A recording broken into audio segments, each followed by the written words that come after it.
তাহলে সিংহ রাশির ক্ষেত্রে আপনাদের ষষ্ঠপতি এবং সপ্তমপতি তিনি সঞ্চার করছেন কোথায়? আপনাদের অষ্টমভাবে, অর্থাৎ আপনারা বিপরীত রাজযোগের একটা ফল পাবেন।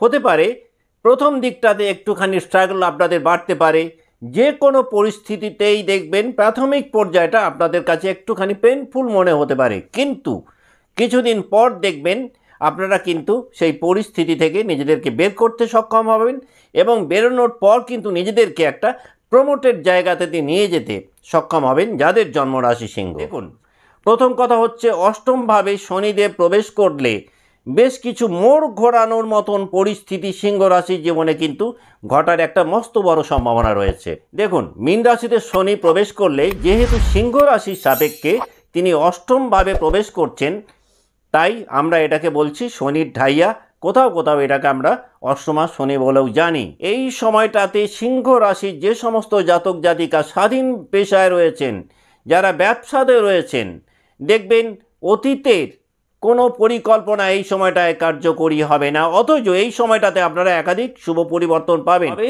যারা বিবাহিত জীবনে বা ম্যারিড লাইফে রয়েছেন, এই সময়টাতে কিন্তু কিছুটা দ্বন্দ্ব অশান্তির পরিবেশ সিংহ রাশির ক্ষেত্রে তৈরি হতে পারে।